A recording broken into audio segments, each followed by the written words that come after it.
Um, Greetings to the House of Testimony viewers. We greet everyone who is joining us this evening. We greet all of you in the name of our Lord and Savior Jesus Christ. My name is Kaya Jaja, and I do have the pleasure, of course, of hosting today's conversation. We have a wonderful guest. It's a conversation that we've been really looking forward to, and I do pray that everyone who's listening will be inspired, motivated, blessed, edified through this conversation. So I want to introduce my guest. You see him, but I want to introduce. I'll allow him to introduce himself. But for those who are joining us for the first time, I do want to maybe we start with prayer. Let's open in prayer, and then I'll just say a bit about this particular segment. And for those who are joining for the first time, so at least they understand what it's about, and then we'll get an opportunity to introduce our case. So maybe let's close our eyes. In fact, for this, I should actually, I'm so used to opening in prayer. I nearly went for it. Perhaps let's do it differently today. Ordinarily, what happens is I would introduce the conversation, I would open in prayer, and then hand off. But today we are doing it differently. I'm going to allow our guests, even before they introduce themselves, by the way, to just open for us in prayer, to usher in, the Holy Spirit, and for this conversation, just to help, whoever's going to be listening. For this, can I ask you to pray for us? Thank you. Yes, thank you so much. Let us pray. Father, we come before the throne of grace with the humility of our hearts. Yes, Lord. We acknowledge your Lordship. We acknowledge that you are God, and besides you, there is no other God. You are seated on the throne, and no one who can dethrone you. Mm. You are the master of the universe. You have created the heavens, the earth, the seas, and everything that is in them, and you have created them for you. You are the God of Abraham, the God of Isaac, the God of Jacob. You are still the same God even today. Yes, Lord. Father, it's always a privilege, it's always an honor for us to gather in this fashion in your presence. Mm. Spirit of the living God, Spirit that searches all things, searches even the deep things of God. Yes, We are Lord. so expectant even tonight. We want to hear from you. Speak to us as your servants. We are listening. We declare on this altar an open heaven. Let your angels ascend and descend, Father, in Yes, the Lord. mighty name of Jesus. Any altar of the kingdom of darkness that is contending with this gathering, we take charge Yes, and we Lord. take authority in the Yes, mighty name of Jesus. We declare that the foul snare is broken, the yes, plot of Lord. the enemy is also broken. We silence any speaking of a false altar at this time. We even release your judgment, Father, upon them in the mighty name of Jesus. Let your angels, Father, ascend. Let your grace rest upon us. Every listener, Lord God Almighty, at this time, let this anointing Yes, flow even in their homes. yes, We Lord. bless them with many blessings. In Jesus' mighty name we pray and we thank you. Amen and amen. Amen. Amen. Thank you for this. So today we did something that is we don't ordinarily do. And in fact, as I was speaking, I realized that I was continuing and I was following my normal routine, but we've changed it today. So hopefully, really, we're going to have a really wonderful conversation. So thank you for this for for your humbleness and opening us for in prayer. Welcome. Maybe my first welcome must be to you, actually. Welcome, and we thank you for joining us this evening. Even as we welcome our viewers who are joining us on Facebook, we are live on the Facebook page. I welcome those who are going to be joining us on our delayed broadcast, maybe an hour from now on the YouTube page, and anyone else who may be listening a day from now, a week from now, a month from. I welcome you to this particular conversation. We really look forward to it. This particular segment really is called Meet We Catch Up, and we invite different people from across all backgrounds, formations, and denominations. And we profile what we call kingdom initiatives. We profile Christian authors. We profile musicians. People who are doing work in the kingdom of God. So beyond the church walls, all of the work that is happening, and so we invite them. We have conversations. We try and understand the work that they are doing, and we've even had testimonies where people listened and they were not aware of a particular and they wanted to participate and support and whatever, and they were blessed. So we believe even today's conversation will have that impact where we are bringing in someone who's doing work in the kingdom, and there may be people who are listening, people may be following his journey and his family's journey, and he's an author, of course, but the other work that he's involved in the kingdom. And so this particular segment is for that. It happens every second Wednesday. So we are doing part one today. That's the other thing I mustn't forget. So part one, it's a two-part series. In 2 weeks' time, we are going to reconvene, and we are going to trust God once again. And so, Mfundisi, with those words, having welcomed, our viewers and introduced the segment, I want to say thank you for joining us. I want to say thank you to your family and everyone else who's allowed you to be here, your church. I don't know if there was a service today that you had to skip so that you could be here, but thank you so much. Welcome, Fudis. How are you? I'm good. I'm good. I bless the Lord on your side. No, God is good. Welcome. We really are blessed to have you. And maybe we've been sharing this poster, and you ordinarily what happens sometimes you put this and someone says, "Hey, I have to listen to this one." Maybe they saw a book, maybe they know you, and I don't know, but like I have to listen. So, but I know there are people who may not know you. There are people who do not know who Pastor Sphelo Goduka is. Can you just maybe as a start? Just say a bit about who you are, family, where you are based, the work you're doing in ministry, just for our viewers to get to know you. Yes, thank you so much again, and thank you so much for having me. Greetings to all of our viewers after the word of prayer.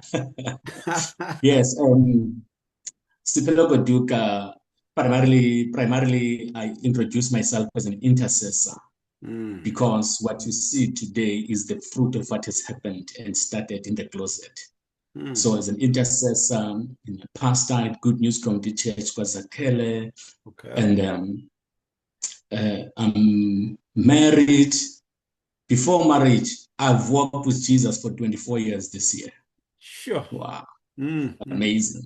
And I've been married for 23 years Sure. with one wife, Amen. who is a female. She's a female.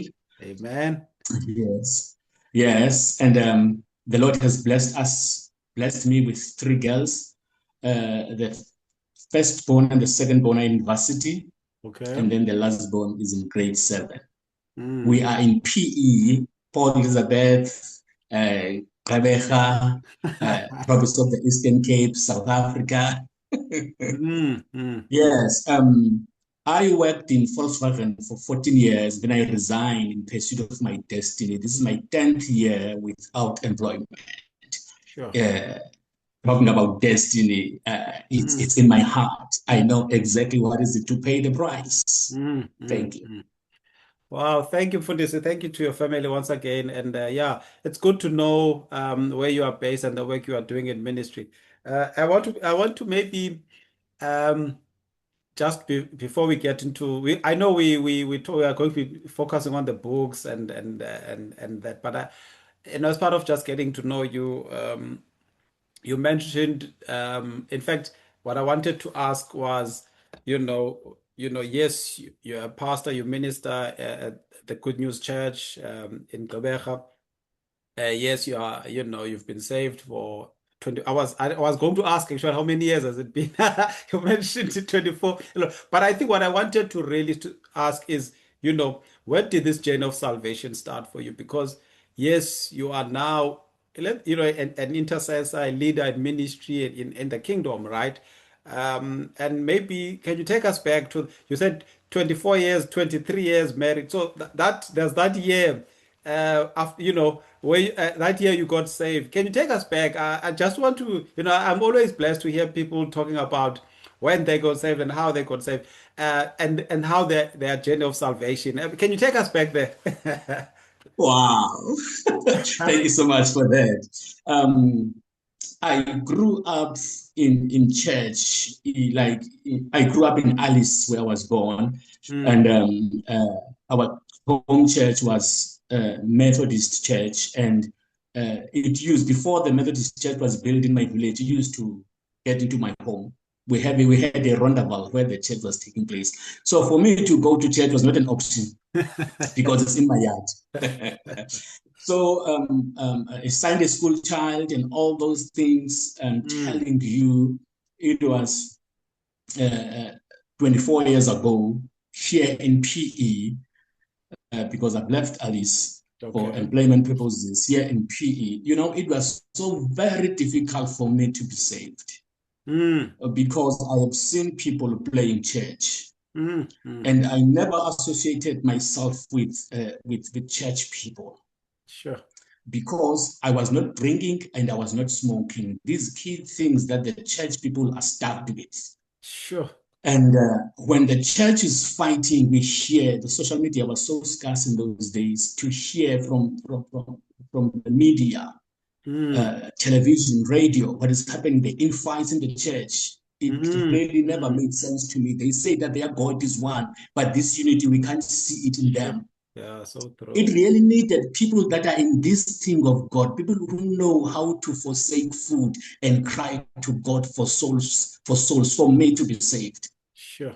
Mm, My sister, who God saved first at home, our Abraham at home, mm, through the assemblies of God, mm, tried many times inviting me to different services. I will go there sometimes, sometimes I will not go. Even on this one, she mm, told me that on a Monday, I'm just so exhausted because of the weekend. We were somewhere with Jens. And then she mm, said, there's a revival that is coming from Kwamakari Hall to Gwadwesi Hall. I'm still in Gwadwesi that time at my sister's place. mm. This revival is from Good News Community Church. I want you to go with me. I Okay. don't know, before the weekend, man, I will go with you, just to please, otherwise I was not there. In my plans of pleasing her, I never knew there's a divine visitation in the meeting that is waiting for me in that hall. Wow. Wow. Mm, You know, Apostle Ngosinkulu was still an evangelist at our church at that time. He was ministering according to John mm. 1. In the beginning was the Word, and the Word was God, and the Word was God. Yeah. And verse 14, the Word became flesh and dwelt among us.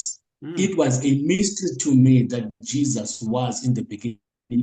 You cannot mislead me about Jesus who was born by a Virgin Mary. I mean, uh, mm, mm, a mm, Sunday school child. You cannot mislead me about that. mm, And the bits we have done at school also. The fact that he was in the beginning, that was a mystery to me. You mm, know, mm. after all the noise that a preacher can do, I'm a man of facts. Can you Yeah. sit down and talk and tell me what is it that you wanted to say when you were shouting? So I really needed people where the facts were on the table. Mm, I mm. was convinced. And when they made an altar call, I lifted my hand so high. When they Wow. said, come to the front, I moved to the front. I'm telling you, it was not my first time to do the confession of Jesus. But Mm. because the other day I was invited by my sister, someone in another church, they Oh, offended me, yes. calling me to. They thought they're entertaining me. They called me to the front to introduce myself. How they came here, I was so offended because I never saw myself standing in front of people and speaking. I just did what the evangelist said I must do. I Mm, confessed Jesus, but the door of my heart was closed. mm, Nothing happened. mm, But mm. at this time, I'm telling you, I'm Sure. at the door knocking. Whoever opens the door, I I will. will get in and Mm, dine. mm. I opened the door of my heart at this time. And I want to tell you now, I'm dining with him. Oh, wow. And then let me end there.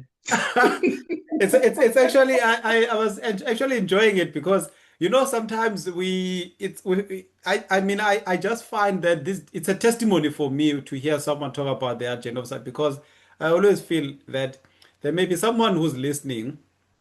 And this person knows exactly where you are 24 years ago, where they know about God, they know they've heard all of this, but they just haven't had that conviction. And so when they hear someone who was in the position where the door was not open, and I always feel like it can help someone. So I thank you for that, for sharing that, because I think as much as you have been working this journey for all this time now, but there's a place where you started, and there are people who need to Yes. start this journey, because it's continuous work Yes. of spreading the gospel. So I thank you for that testimony. I love it when you say, you were so offended. I mean, I think there are many people who've been in those situations when you say, actually, I was just going just to please Usisu, otherwise, man, go. you know. No, no, no, no. I'm just busy here. But lo and behold, Yes. when I got saved, I Mm, never looked mm, back. mm. 24 years ago, Yeah, I'm looking back. I'm yeah. telling you, my wife is a beneficiary. When I'm talking to people, they say, guys, you know my after. My wife Mm, knows my before mm, because I mm, met my wife in 1994. I was doing the matric then. mm, And then after 8 years, I got saved. In the ninth year, we got married. I was saved this year, mm, mm, unemployed, and I mm, prayed to God, God, I'm having this woman in my life, my wife, mm. because in 3 months of my relationship with my wife, 1994, Mm. I've said something to her that if you are not faking, you are the person that I see you present to me. I Mm. see my wife in you. Sure, sure. I'm telling you about the boy of 18 years saw a Sure, wife sure, even sure. before I went to the bush, because that year I was going to go to the bush in December. Oh, Before I was still a boy when I saw my wife. sure, When sure, I'm sure. speaking to young people, when I'm speaking to the youth, I'm Mm. always challenging them that at 18 I saw my wife. I'm still with my wife even today. Sure. Oh, wow. Oh, that's a wonderful testimony. At 18, I mean, many boys at that time are not even, the marriage is the last thing on their minds. But I love what you're saying, that you saw and you had a clear destiny. You knew what you wanted to do, and you also wanted her to get a sense that she was also serious, because you needed her as well to be serious about, So thank you so much for sharing that for this. Maybe we move to the part around. I mean, I think it's I would love to continue around this conversation, this part, because it's so interesting. I love stories, so I really enjoy listening to stories.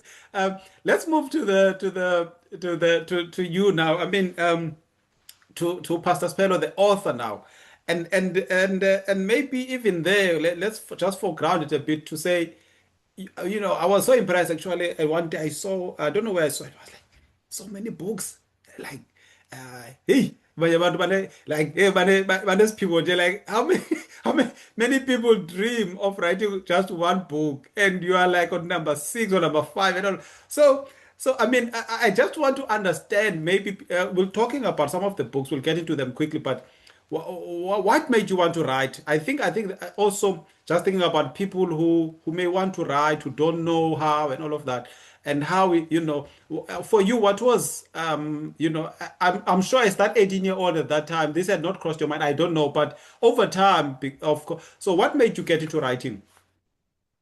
Yes, thank you for that question, man of God. Very Mm. interesting question. It's a journey. It's a journey. You've said to me you love stories. Let me bring you my story on writing. Let's do that. Yes, it was in 2006 when the Lord said to me, you are a book writer. And Mm. He gave me a book. He gave me a book. And then 2010, World Cup year, He gave me a book. I wrote, I stopped both times. Okay. 2014, He gave me a book. I stopped. Mm. Uh, 2020, while I was still mourning for my mom's passing, she passed on at the age of 88. And the Mm. last 4 years of her life, she was staying with me here in PE. And the Lord gave me a book in that moment. He did Mm. the settings, everything, begin to write. I wrote, and stopped again. I could not finish on 4 occasions that the Lord has given Sure. me a book. Mm. Mm. I want to tell the audience that the viewers that sometimes the delay in our lives is not of the devil, Oh. it's of the Lord. Mm. Mm. Mm. Mm. Because when I've matured in writing, I remember finding a document with 4 pages. Mm. Mm. I read through this document. I'm telling you, I came up with only one paragraph that was on point. Sure. This Mzalwane was just firing, wasting bullets, excited in the presence of the Lord. And the Lord said, "Oh, you need to mature, you need to mature, you need Mm. to grow, Mm. you need to Mm. go to the higher level where Mm. you will begin to be a sniper now. You Sure. count the bullets, you see Mm. your target, Right. you will hit." I'm telling you, the fifth book, when Mm. it came out of I'm part of ACT Apostolic Churches together under the presiding apostle, Professor Mangaliso Machobane.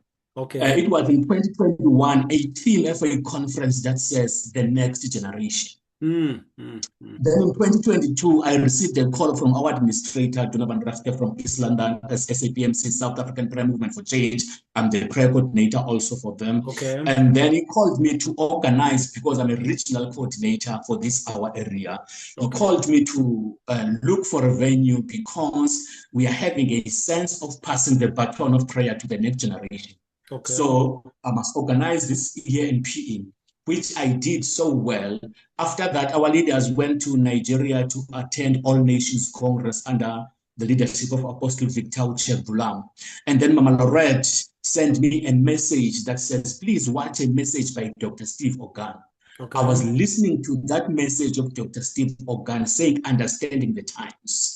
I'm telling you, while I was still listening to this message, heavens opened upon me. I entered into a realm where I could hear clearly what the Lord was saying. And he began to say to me, you remember this, you remember this, you remember this. Write these things down. I'm telling you, on the word go, he gave me 18 chapters of the book. Sure. The next generation, the next generation. And he said to me, we're at the brink, we're at the edge of losing a generation. Now is the time to write these things down.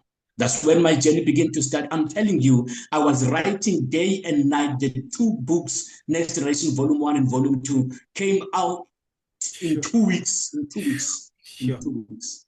Yeah, that's unheard of. Sure. Sure.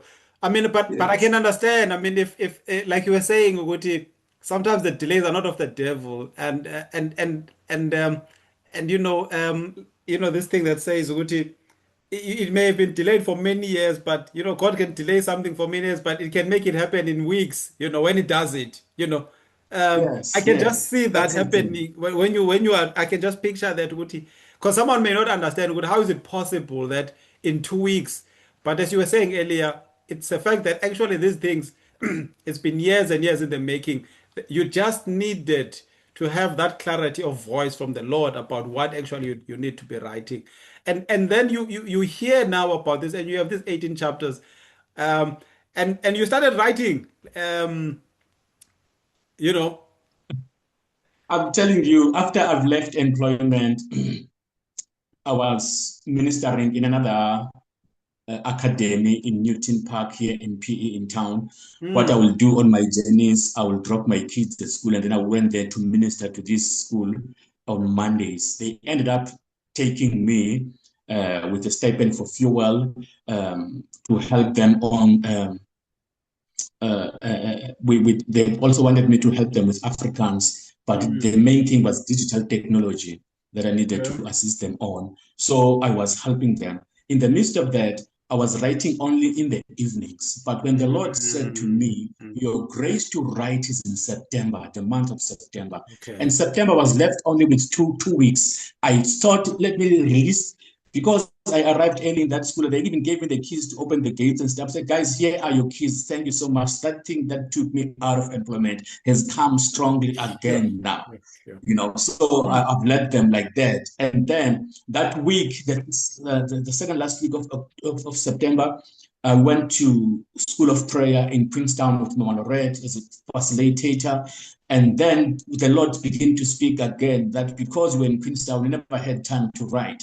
So what I will do, I will add the first week of October in your answer, October. Yes, I'll add the first week in 2 weeks to find out that 2 weeks, the 2 weeks where the schools will be closed of my kids. So I was supposed to be away with my wife, but we said, hey guys, you must go on your own. Let me be at home. I was writing day and night. Nothing was able to stop me. I took the book to the publisher. The 18 chapters at the end of the day, they begin to grow like the Lord begin to speak as time goes on to include chapters. You cannot raise a generation that does not know how to raise an altar. You cannot raise a generation that does not know my word. You cannot raise. And then I went to East London London, again invited to share my testimony on circumcision because I was bewitched at the bush and all those things and how I survived that. So they wanted me to come and give a testimony because Mama Lorette heard my testimony in Queenstown as I was ministering and teaching on covenants as a blood covenant. So then when I came back to East London, when I saw how people are doing things there, this Christian circumcision, I'm telling you, I was offended. And then the Lord began to speak that Sunday morning when I was sitting on the altar in my lounge. And the Lord began to speak that, yes, as I was introspecting my Saturday, the Lord said, yes, I've took you to East London intentionally. I wanted you to see where the body of Christ is. Sure. On this matter. Write this thing down. Focus on the issues of you as persons that are taking you away from me.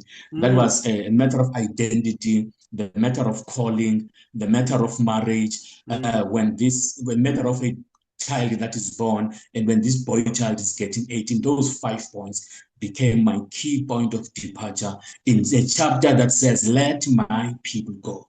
Sure. You know, when I'm calling these books of volume 1 and volume 2, these are negotiations with Pharaoh for your personal release, because if you're not released at personal level, there's no way that you can release others. These are intense negotiations with Pharaoh for the release of yourself, for the release of your family, for the release of your church, personal church, for the release of your community, for the release of the entire body of Christ. We negotiate intensely for God's people to be released. Sure. I want us to get into maybe some of the what's contained inside the books. I know you've spoken about the next generation in terms of we're losing a generation. I also you started speaking about the Christian circumcision, if there's such a thing. I think you were I think the book is titled The Troubled Altar. I wanted us to maybe talk about a bit about each book so that people. So maybe the first thing is to clarify. You have how many books? Where are you? Let's first clarify. How many books have you? How many books do you have currently? Let's have.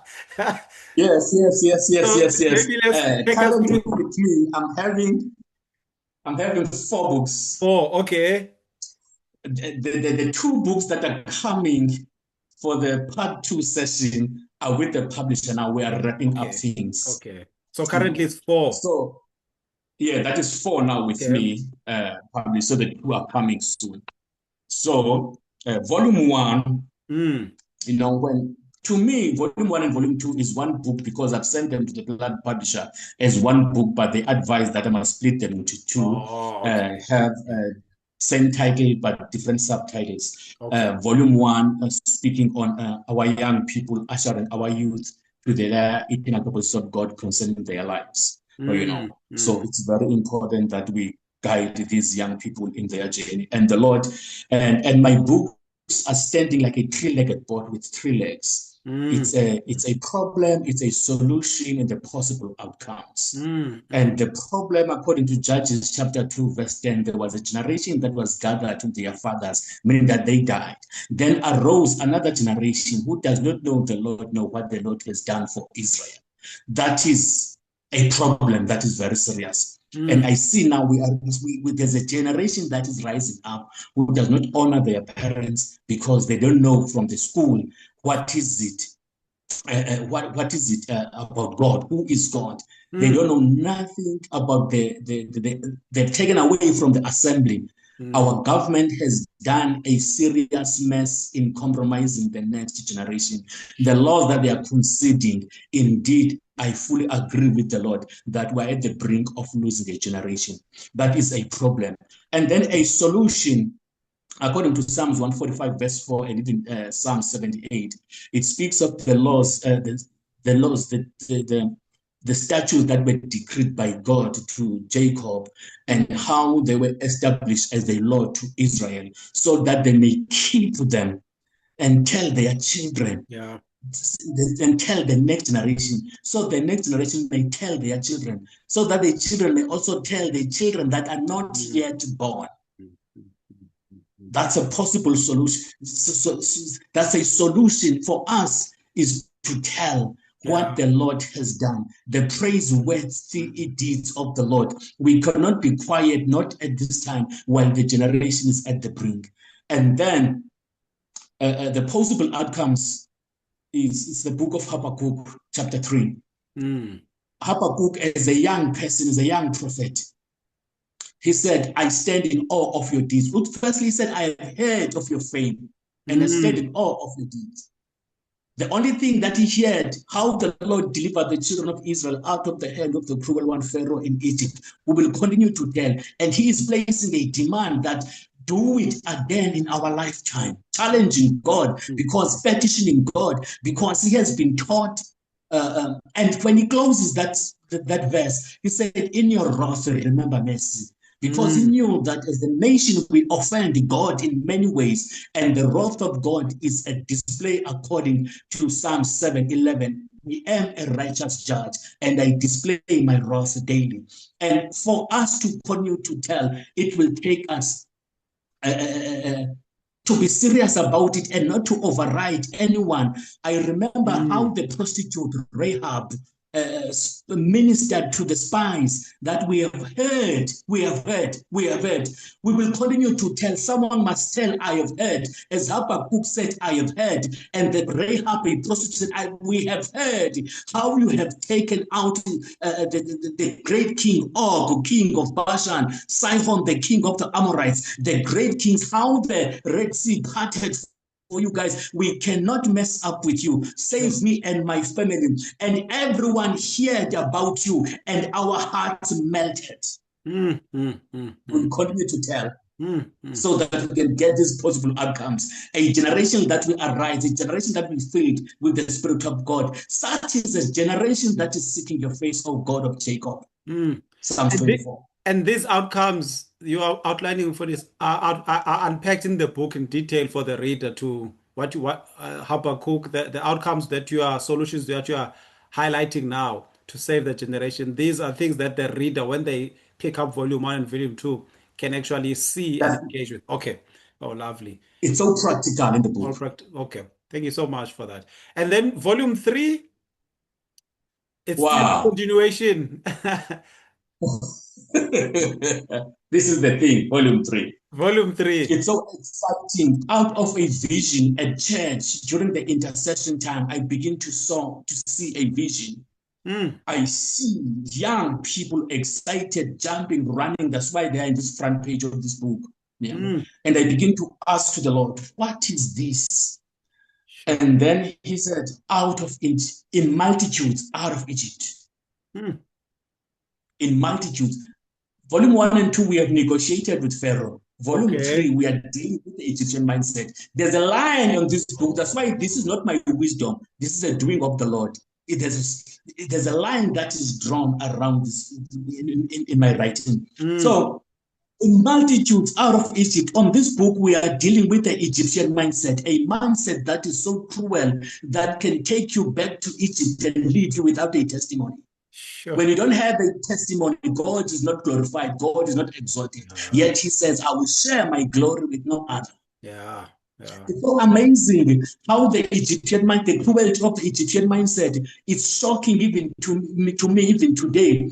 How the 12 spies came with a report, the 10 with a good report, and the 2, Joshua and Caleb, came with a good report. I'm telling you, those guys said, let us elect a leader now. After they've heard that they're Anakim, indeed, the Lord is true. The land is flowing with milk and honey. Here is the fruit that we were brought. But there's a son of Anak. They're the Anakites. They are so huge, but like grasshoppers in their eyes. We must elect a leader now to take us back to Egypt.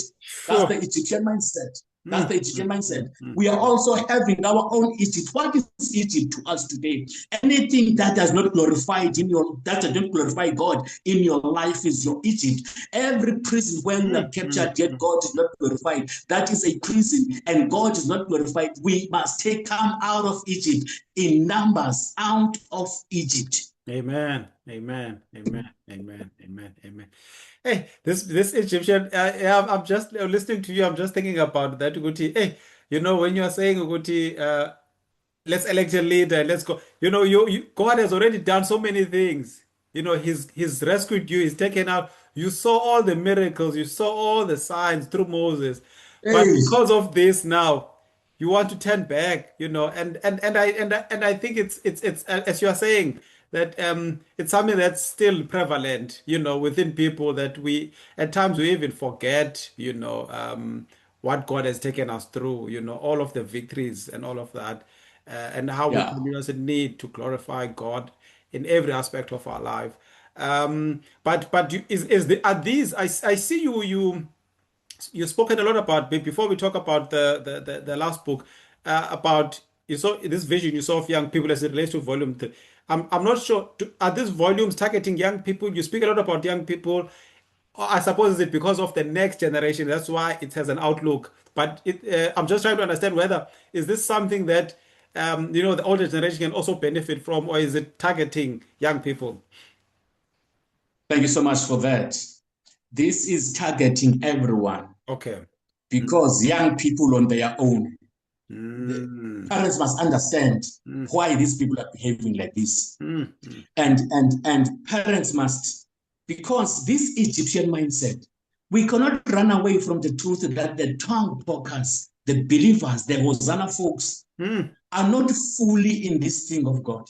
Sure, sure, sure, There's sure. a Bible on this side. There are Mm, still rituals of our homes at this side. mm, Our identity is not fully in Christ. sure.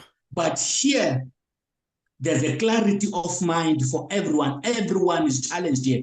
Our government is challenged. The body of Christ is challenged. Mm, The pastors are challenged. Our families for compromising the next generation. mm, There's a challenge to the challenge because we are all builders. If you want to build, if as a builder, it's very important to understand the foundations are very important. I'm dealing with our foundations here. okay. Solidify our foundations. When foundations are destroyed, what can a righteous do? Mm, mm, mm, Oh, even if you're an old believer, I'm taking us back to basics here. mm, mm, I'm taking us back to the word. As an intercessor, I'm taking us back into prayer because each and every chapter of the last chapter of my book, it says my prayer. I'm wrapping off the intercessory grace upon the reader of my book. And mm, whoever getting my book, I'm always having a prayer for that person. That Lord, the same grace that fall upon me, the heavens that opened upon me as I was writing this book, let it fall fresh upon those. It does not matter where you are with the Lord. Let the grace of God fall afresh upon you so that you will know it does not matter how the gospel is perverted today. There are people that without fear or favor are still standing up for the truth, the divine truth of the word of God, unmixed, no compromise. sure.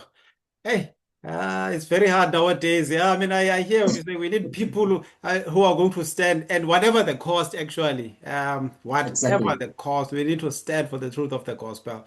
Hey, for this, Mm. I can see there's a lot inside. Just listening to you, there's a lot inside these books, but I'm happy that you've clarified that it's not, so that the reader, the viewers can also understand that it's not just targeting young people. It's for everyone, and everyone can benefit because you're saying it's about the foundation. I want us to move to the fourth one. Hey, I'm amazed, Guti. It's the first time I'm actually interviewing an author with so many books. So I'm trying to cover all of the books. But this one was interesting for me when I looked. I mean, I kind of like, reading the next generation and all of that, and you've actually also helped me understand them a bit more, because you can read something, but it's only when we engage that, okay, I understand a bit more. This one, I must say, it was the topic for me, in what the title that was interesting. That is it the tribal altar of circumcision? Is that the correct title? Yes. Yes. Yes, that's a correct title. You Yes. know, the part who says that it's altar. And I thought, okay, I'm sure not everyone in the body of Christ likes this particular book, but we're going to have this conversation. We want to understand what was this one all about for this Uguti. And I kind of like thought, hey, this is very courageous, because as you were rightly saying, Uguti, our culture and ancestry and all of those things that we come from, sometimes we don't let go and all of that. But I just wanted to understand, tell us a bit about this one, including for me, this particular title. Yes, thank you so much for that. Um, the tribal altar of circumcision, the Mm, title of the book, and there's a line beneath it that should Christians bow to it. mm, mm, mm, mm, mm. It leaves us with a question. Yeah. I'm clearing the mind of the church, especially those who are believing in Christian circumcision. Okay. I always say that there's nothing called Christian circumcision. Period. This is the thing of the Xhosas, into yamaXhosa. Okay. And on the book, quickly, chapter 1, what is a man? Okay. That's the title of the chapter. Trying to check what is a man. And in many ways, we describe a man, and as a man, we know that we're the head of the house, but we don't know what does it mean to be head. The what part we know, but the how part we don't know. And I'm telling you, according to God, we are a full man when we have reached the full structure of who Christ is. When he has manifested and formed in you, that's when God regards you as the man. I was a child doing like a child, but now I'm a man doing things differently. That's the perspective of God for men. And then, we speak about cultivation. You need to understand how this thing is prepared for a young boy to go to the bush. And you need to understand that this is a blood covenant. Again, back to what we're saying, the tribal altar. This is an altar, firstly. Circumcision is an altar, and it's a tribal, the Xhosa tribal altar. Not only Xhosas that are going to the bush, the Sutus are going, but my focus here, this is a tribal altar. If you can understand on teaching what is an altar, you will understand that this is not the altar of God. And I'm bringing clarity in the confusion that's because in our Megiddi in December of the church, we are quoting Abraham, Genesis 17, taking the scriptures out of context. For this, I was actually going to sorry, Katisha. I was actually going to say what I can imagine. What people are going to say are going to quote Abraham and circumcision, all of that. So actually, you've already starting to answer my next question. Go ahead. Sorry for that. I just had to say that. But that's what people are already thinking as you are speaking. Yes. Genesis 17, we see God initiating a covenant, And we see Abraham at age 99. Normally, in our culture, I'm not supposed to go to the bush with my older brother for respect purposes. But we see here on the scriptures, Abraham with his child Ishmael at age 13, 99 and 13, the same day they were circumcised. With the slaves, a slave and a master cannot sleep with one blanket. But on this, Abraham, tell me that Abraham was a boy all the time, up until 99. There is no way. Abraham circumcised everything that was called by his name, and he was honoring the covenant. Everything that is called by his name must enter into the covenant that he had with God. And we don't hear that they were in the bush somewhere with white stuff in their faces, wearing blankets. We don't hear that in the Bible. This is our thing. It's not in the Bible. And I'm going again, taking to the New Testament, because the lot of stories of Timothy and Paul, you know, how he was compromised. That was a compromise. They like that one, but we are hearing that 14 years down the line, they don't talk about Titus. Because Paul is standing there, said, not with Titus. I disagree. And he went back to those that are in leadership and told, and Paul is saying that I never want, the message that I'm preaching to the Gentiles is the same message that I must share with you,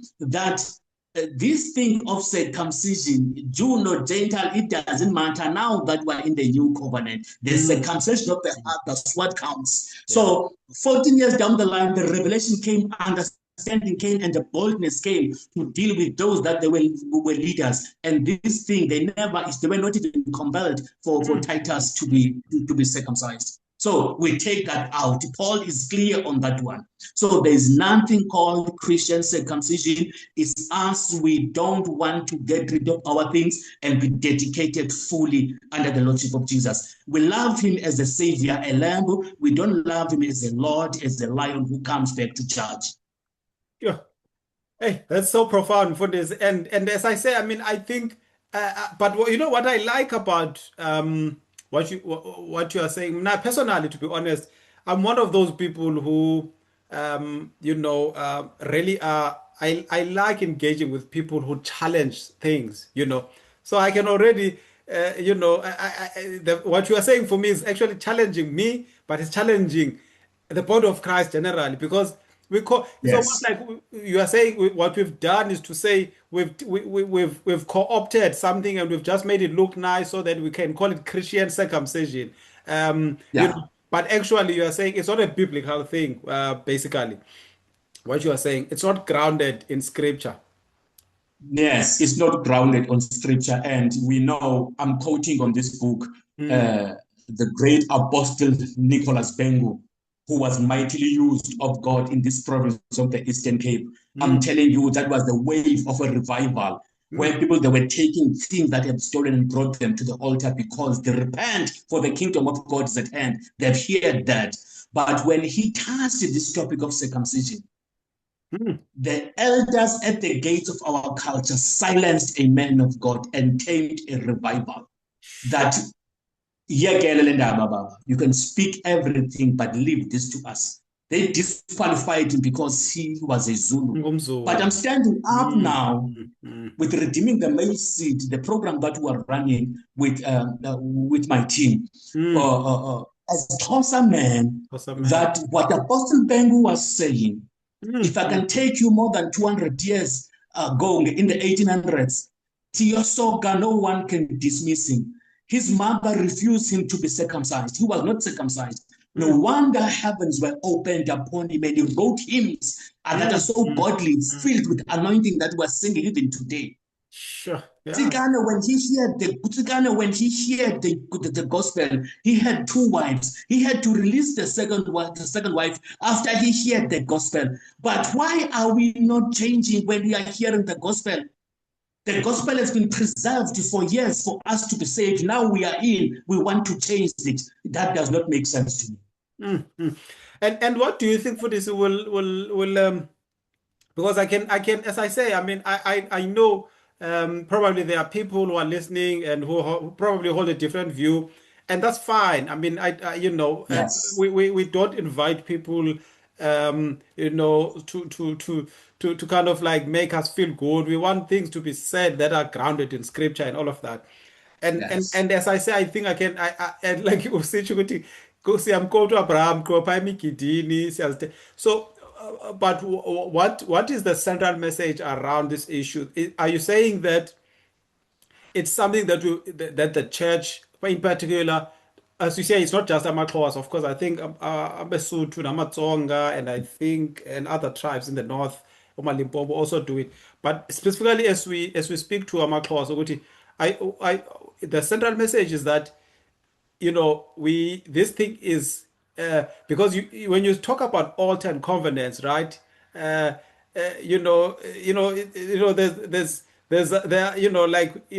the kingdom of darkness, there's the kingdom of God, right? And so I'm almost thinking about it in that way when you talk about altars, all of that. So what is the central message around that? That actually, if we continue with this practice, whether we knew or maybe we unbeknown to us, we are actually perpetuating something that actually is against the will of God, or that is not aligned to scriptures. And therefore, what do you want us as a body of Christ to do about it? Maybe that's what I want to also challenge you on, is to say, okay, uh, maybe some people may close their hearts, like Obescala tells Guti, your heart was closed, may not listen, because I don't, like you were saying, if people were able to tell Utatu Pengu, who was even today, people still speak about him and the exploits that you were talking about for the kingdom.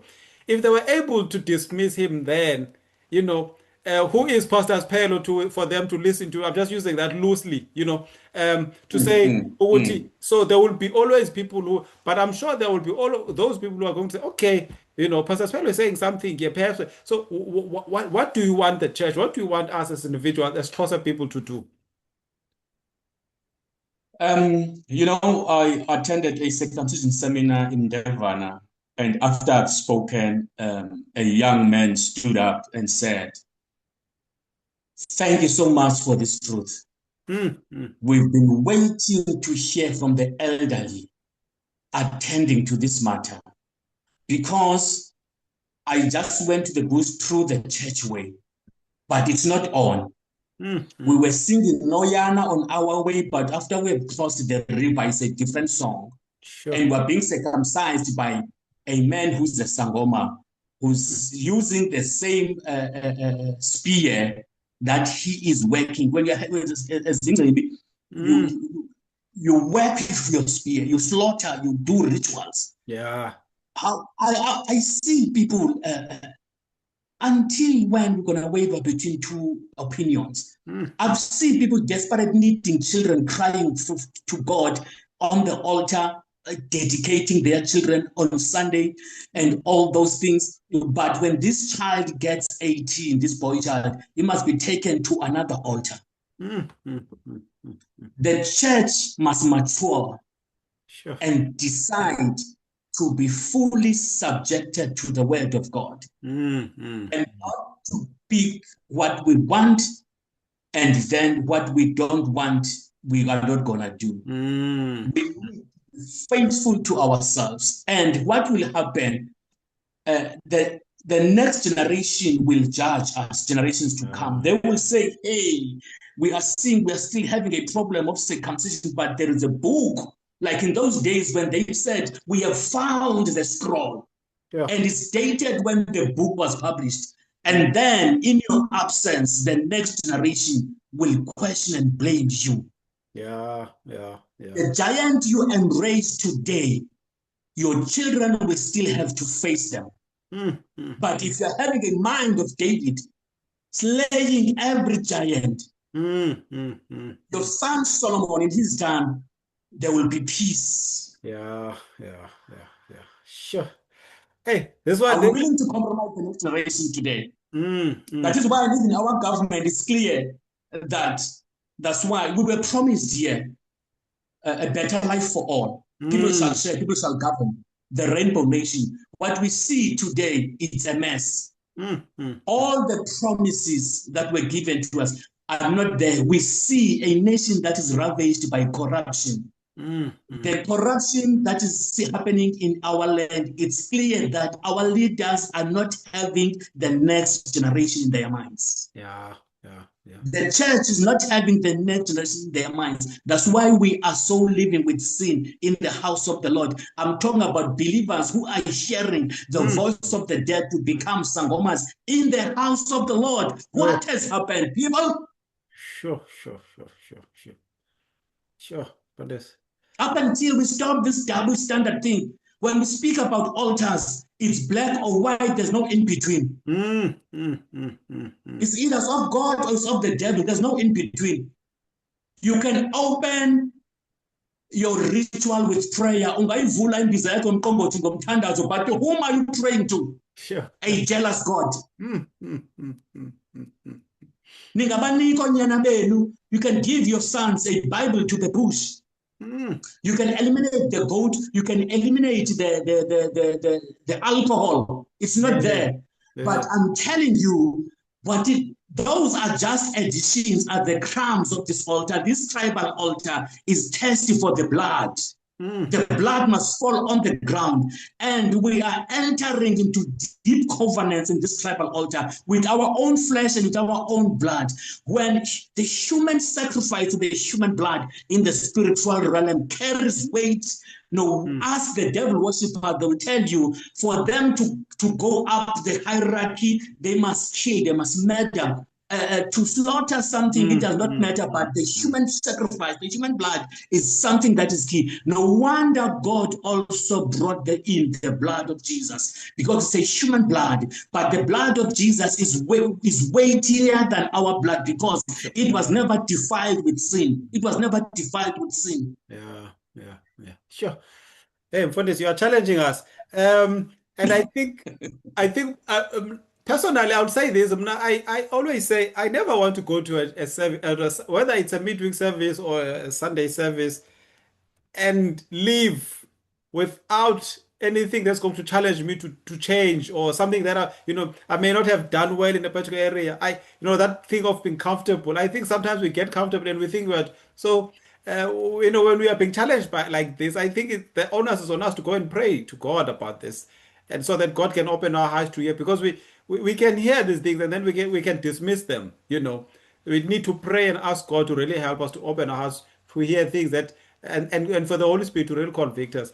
I want us to go to closing for this, and I wanted us to also talk about how, in closing, before we close, where people can get your books. But I want to ask you this question lastly around this book, in the sense that this issue of, we see a lot of young men dying in through this practice, and people will say, for example, in the Christian community, that our children don't die, because we are doing it the right way, like you were saying, we eliminate all of those things. So, and I just wanted to understand what is the issue. Maybe I don't know. Based on your own experience and the work that you do around this area, that part of the reason why we have this challenge, because a lot of young men die, but also not just that, a lot of young men come out of the bush different. Mothers will tell you. I mean, I've seen it myself as a closer man, how many young people who came after me, and you look at them and say, "What happened here?" And so is this linked maybe to this issue of this altar itself? Is it malpractice? I just want is there a linkage? I think I'm trying to understand whether there's a link between the spiritual side that you are raising and what we are seeing happening through circumcision, and how many young people's destinies are destroyed. Let me challenge you again. Mm. Can you show me a true Xhosa apostle who have multiple churches on the land and in the continent of Africa and abroad? Do we have such? I can't think of. There is no one. There is no one. Why? Sure. Why? When we enter under that tribal altar, this tribal altar of circumcision has established itself in the province of the Eastern Cape. It has become a principality. Sure. Very influential, influencing even women. Women will beat you when they hear you speaking like this because they want to be a Mazibazana. I'm having a chapter of speaking on Mazibazana. Yeah.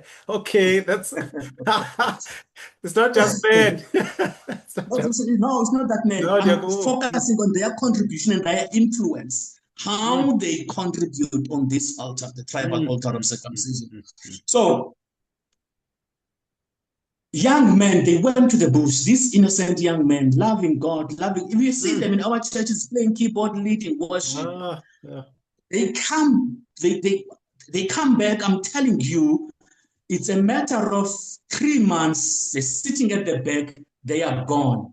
We are fooling ourselves, but we cannot fool God. Sure. Because we have just entered into a kingdom. We just entered to an altar, into a covenant on an altar. We need to understand there is no covenant without an altar. And there is no altar without a priest. And there is no priest without a deity. Who is the deity behind this tribal altar of circumcision? Definitely it's not God. Yeah. And I'm giving tools here how to deal with this altar, because altar is like a covenant. It speaks how to silence it, because this altar, if you are there, if you don't deal with it, it will operate you as a remote control up until you went there and deal with it and silence it and be separated. When you've been there, you have created a ceiling over your life spiritually that you will never penetrate upon it. It will take only the grace of God. You have lost your destiny completely. No wonder we don't have such apostles on the land being possessed from the bush. Sure. So it's almost like it's limiting us. It's territorial, I suppose. What you're saying, this even it's making us stagnant, for lack of a better word, even in advancing the way. For this, I can tell you now, this is like something that many people who are listening on House of Testimony have never heard before. I'm telling you now. This is news for many of people. And my prayer now is that may we open our hearts before we start, because the natural thing to do is to be defensive. And say, oh, no, defensive. But I'm just appealing to people at least to say, can you just open your heart and hear this message and take it to God, So yes. I really want to appeal, to those who are listening as well, to say, let us take that approach and inquire of God, because God will confirm it, right? So so I just want to invite people to do that, and I'm really, to be honest, I look forward to reading this book in particular. Personally, as a Xhosa man who's gone through the Christian, what you were saying about the Christian circumcision, I want to, because that's what I knew. And so I want to learn. You know, I want to learn. I'm not going to be dismissive, but I want to learn. I want to hear what God has revealed to you through this book. So I'll be the first one to order this one, and I want to invite the viewers to say, here's something. You know, there's the next generation, volume one, volume two, volume three. Like Kamanu Fundis Uchilo, what it's not just for young people, it's for everyone. But there's also this one, Travel Out of Circumcision. The question then, Fundis, as we go to a close, is how do people get these books? Yeah, for now we are getting these books from me, and even the churches where I'm going, I leave some couple of them, and then if they're out of town of PE, then the book each is 250. If Okay. you are out of town, there's a 60 rands of taxi that you must pay also to bring this book to you. Okay. Are you Something good is coming to make it flexible for people to get them, but it's still in the pipeline. so do people reach you on are you social media? Is there a contact? What are you comfortable to share? Your Facebook, can people reach out to how do people get hold of you? I think that's what I'm trying to check as well. My everything is on Facebook, even my phone number, my WhatsApp number is on Okay, Facebook. on Facebook. Sipelo Okay. Goduka will find me. Even I've just done TikTok, Sipelo Okay. Goduka, Oh, even lovely. Okay. Instagram, Sipelo Goduka. So yeah. Thank you, Mfundisi. Thank you so much for that. Uchilo Mfundisi namfumana on all social media platforms, his name and surname. And then you please reach out to him, um, you know, for these books. I personally want to get to a point where I've read all of them. You know, I love collecting books myself, Mfundisi. So, I hope I can get to a point where I'm able to read all of them. And then even the ones that are still coming up. So I want to tell the viewers now as we close, before we close, Uguti, this is just part one. So if you thought this was, you know, I don't know what's the, if you thought this was intense and a lot, and I don't know what's the, and it's like I saw saying, I think many people will be hearing this for the first time. So you really are challenging us. You are really, and you know, as I say, now I'm not going to be defensive. I want to hear, really hear. That's why I'm saying I'm committing myself live on our audience to get this book. I want to hear what God so is saying through you. So we are going to continue in 2 weeks' time. It might be we'll put it on our social. I don't know the exact date, but in 2 Wednesdays from now, I think to be the 24th, we will have part two. And we will be talking about the two new books that Mfundisi has spoken about. We didn't get to talk about everything, some of the challenges you faced along the way. We'll talk about that in part two as well, some of the achievements, all of that. But I mean, I think we just wanted to unpack the books. As I say, it was the first time Mfundisi to interview someone with so many books. So well, at that point, I just want to say thank you so much for the time. We have gone over time, but you know, this was just a wonderful conversation to have. I really enjoyed it. I hope you also enjoyed it, and I hope our viewers did enjoy it. Let me just give you one last thing. I don't know if you want to say anything in closing for this, and then I'll close in prayer. Yes, it's always a privilege, it's always an honor for me to be on this platform. Thank you so much for inviting me. May really indeed the God of peace bless you as this house in Jesus' name. Thank you so much, Jonas. Thank you to your family, ministry, and everyone for this. And I really, my prayer is that God may raise more and more people who are going to challenge things because sometimes we need to be challenged. We can be comfortable. So, with those words, we do want to say thank you to our viewers for joining us this evening. We're just going to do a short prayer and close, and then we will reconvene in 2 weeks' time. Let us close our eyes. Lord, we thank you for this conversation this evening. In the name of Jesus Christ, we say thank you, Lord, for this guest that you have brought on board, oh Lord. To you, thank you for raising him, oh Lord, to raise issues, Lord, that for many may be sensitive, but things, Lord, that are going to help us as the body of Christ. In the name of Jesus, raising people, Lord, who are going to be bold and stand for the truth of the gospel, oh Lord.